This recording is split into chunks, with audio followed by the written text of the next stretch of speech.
கண்மணிக்கு வந்து நிறைய சீர்வரிசை எடுத்துகிட்டு வந்து அலசுத்துறாங்க. நம்ம வந்து ஆறுமுகமும், அதுக்கப்புறம் பைரவியும் இதை பார்த்துட்டு வந்து அப்படியே அசந்து போகிறாங்க. பாட்டி இவ்வளோ சீர்வரிசையா அப்படின்னு சொல்லிட்டு, பின்ன எங்கள் சித்தியும் எங்கள் சித்தி பொண்ணுக்கும் நாங்கள் என்ன வேணாலும் செய்வோம். இப்படி ஒரு சொந்தக்காரங்க நீங்கள் எதிர்பார்க்கல அப்படி சொல்லிட்டு கேட்குறாங்க. அதை பார்த்து பாட்டி டென்ஷன் ஆயிடுறாங்க. கண்மணி வந்து ஒன்றும் புரியாமல் அப்படியே நிற்கிறாங்க. தங்கச்சிம்மா நீ வைக்கிற வெடியில் சூப்பராக அனல் பறக்கணும். அந்த அளவு நீ சூப்பராக நிறைய வெடி வெடிக்கணும். இந்த தீபாவளி உன்னை சூப்பராக செலிப்ரேஷன் பண்ணணும். அது மட்டும் இல்லை, கண்மணியும் அன்பும் வந்து என்ஜாய் பண்ணுறதுக்காக தீபாவளியை ட்ரிப்பு வந்து அரேஞ்ச் பண்ணியிருக்கோம். அந்த தீபாவளிக்கு சூப்பராக வந்து கண்மணி அன்பும் என்ஜாய் பண்ணலாம். அதுக்கான எல்லாமே வந்து நாங்கள் அரேஞ்ச் பண்ணிடுறோன்றாங்க. உடனே கேட்டால் அதெல்லாம் கண்மணி அன்புலாம் தனியாலாம் அனுப்ப முடியாது அப்படின்றாங்க. தனியாக ஏன் அனுப்புறீங்க? சித்தியும் கூட தான் வரப்போகிறாங்க. ஆமாம் நான் பார்த்துக்கிறேன் கண்மணி அன்பு அப்படின்னு அவங்க சொல்கிறாங்க. அப்போது நாங்களாம் எதுக்கு இங்கே இருக்கணும்? ப்ளீஸ் பாட்டி, நாங்களும் வந்து அந்த ட்ரிப்பில் போகிறோம், ஜாயின் பண்ணிக்கிறோம். குழந்தைங்களுக்கா லீவு தானே அப்படின்றாங்க. உடனே வந்து நீங்களுமா அப்படின்னோடனே என்ன இவங்க ஒரு வந்து ட்ரிப்புக்கு இத்தனை பேரை வந்து வராங்க அப்படின்னு சொல்லிட்டு பார்க்குறாங்க எல்லாருமே. அப்போ வந்து நாங்களும் வருவோம் கண்டிப்பாக அப்படின்னு. வெண்ணிலா வந்து நான் வந்து இங்கே என்ன பண்ண போகிறேன், நானும் வரேன். ஆமாம் வெண்ணிலாவும் வரட்டும், எல்லாருமே போகலாம், ஜாலியாக இருக்கும்ல அப்படின்னோட சரி ஓகே அப்போ எல்லாருமே வாங்க, ஒன்றும் பிரச்சனை இல்லை அப்படின்ற மாதிரி சொல்லிடுறாங்க கண்மணி அவங்க அம்மா.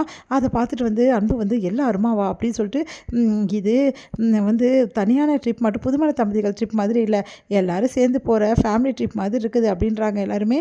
அதை கேட்டுட்டு வந்து சரி ஓகேம்மா நாங்கள் கிளம்புறோம் அப்படின்னு சொல்லிட்டு இங்கே கிளம்பிடுறாங்க. நம்ம வந்து பைரவியும் அதுக்கப்புறம் ஆறுமுகமும் ரொம்ப நன்றிம்மா அப்படின்னு சொல்லிட்டு நன்றி சொல்கிறாங்க. இதில் என்னம்மா இருக்குது, என் உயிரை நீங்கள் காப்பாற்றிருக்கீங்க, இது கூட நான் செய்ய மாட்டானா? எப்போ என் பொண்டாட்டியோட உயிரை நீங்கள் காப்பாற்றுறீங்களோ அப்போவே நீங்கள் எனக்கு அம்மா மாதிரி ஆகிட்டீங்க. கண்மணி எனக்கு வந்து தங்கச்சி மாதிரி ஆகிட்டா, அதனால் நீங்கள் கவலைப்படாதீங்க சித்தி அப்படின்னு சொல்லிட்டு ஆறுமுகம் வந்து அவங்களுக்கு ஆறுதல் சொல்லிட்டு போகிறாரு. இங்கே பாருங்கள் எல்லா செலவும் நம்மளோட தான், அவங்கள எந்த செலவும் நம்ம பண்ண வைக்க வேண்டிய அவசியமே இல்லை, நான் எல்லாத்துக்கும் ஏற்பாடு பண்ணிடுறேன், நீங்கள் கவலைப்படாதீங்க அப்படின்னோடனே ரொம்ப தேங்க்ஸ் தம்பி அப்படின்னு சொல்கிறாங்க. இந்த இந்த தீபாவளி ட்ரீட்டு அவங்களுக்கு நீங்கள் கொடுக்குறது, அதனால் நீங்கள் சந்தோஷமாக வரலாம் அப்படின்னு சொல்லிட்டு சொல்லிடுறாங்க கண்மணி அவங்க அம்மா கிட்ட. கண்மணி அவங்க அம்மா ரொம்ப சந்தோஷப்படுறாங்க. அடுத்து வந்து எல்லாருமே வந்து ட்ரிப்புக்காக கிளம்புறாங்க. இங்கே வந்து சொல்கிறாங்க மயூரியும் அதுக்கப்புறம் ஸ்வேதாவும், இங்கே பாருங்க அவங்க 2 பேரும் ஒன்றா விடவே கூடாது, அதுக்காக தான் நாங்கள் எல்லாருமே உங்க கூட சேர்ந்து வரோம், நீ கவலையே படாதுன்னு சொல்லிட்டு வெண்ணிலா கிட்ட சொல்லிட்டு இருக்காங்க.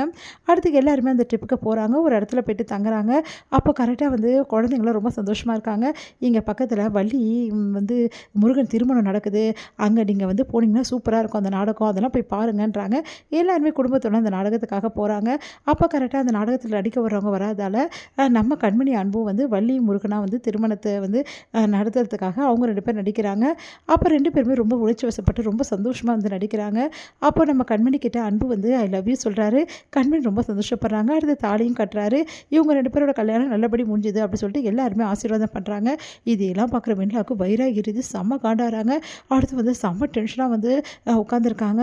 அதை பார்த்துட்டு என்ன வெண்ணிலா இவ்வளோ டென்ஷனாக இருக்க அப்படின்னோடனே, பார்த்தீங்கல்ல என்னெல்லாம் நடக்குதுன்னு சொல்லிட்டு நாங்களும் பார்க்க தானே செஞ்சோம் அப்படின்றாங்க. மயூரியும் வந்து ஸ்வேதாவும், நீ ஏன் கவலைப்படுற, அன்பு என்னவா நடித்தார், முருகனாக நடித்தார், முருகனாக நடித்தார்ல, அப்போ முருகனுக்கு எத்தனை பொண்டாட்டி, 2 பொண்டாட்டி, அப்போ 2 பொண்டாட்டி இல்லை, அப்புறம் ஏன் நீ கவலைப்படுற, அவள் ஒரு பொண்டாட்டினா அவளை துரத்தி விட்டு அடுத்த பொண்டாட்டி நீ தானே அப்படின்றாங்க.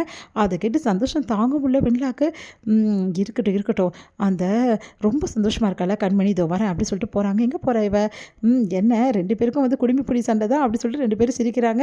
எங்கள் கண்மணி வந்து ரொம்ப சந்தோஷமாக இருக்குது. என்னடி ரொம்ப சந்தோஷமாக இருக்கா? ஆமாம் பின்ன என்னையா, இந்த சாமி எங்களுக்கு வரம் கொடுத்த மாதிரி எங்கள் 2 பேரும் சேர்த்து வச்ச மாதிரி இருக்குல்ல அப்படின்னு சொன்னோன்னே, ரொம்ப சந்தோஷப்பட்டு இருக்காத, எப்படியும் அவரோட விட்டுருவார், ஏன் இப்போ பார்த்தாலும் இப்படி சொல்கிற வெளியில அப்படின்னோடனே, நீ ஏன் கண்மணி ரொம்ப சந்தோஷமாக இருக்க, வேற பின்ன எங்கள் 2 பேருக்கும் வந்து அந்த முருகன் வந்து வெள்ளி கல்யாணம் மாதிரியே நடந்துச்சுல்ல, எங்களுக்கு எவ்வளோ சந்தோஷமாக இருக்கும், அதுதானே அவ்வளோ சந்தோஷமாக இருக்குது. இதுக்கப்புறம் நீ என்ன சொன்னாலும் நம்ப மாட்டேன் வெண்ணிலா, ஏன்னா அவருக்கு நான் மட்டும்தான், அது எப்படி நீ மட்டும் ஆக, முருகனுக்கு 2 பொண்டாட்டி இல்லை, முருகன் விஷயம் தானே போட்டார் உன் புருஷன், அப்போ நீ ஒரு பொண்டாட்டி இன்னொரு பொண்டாட்டி வரதானே செய்வான் அவருக்கு அப்படின்னு ஒன்று அது சொல்லிடுறாங்க.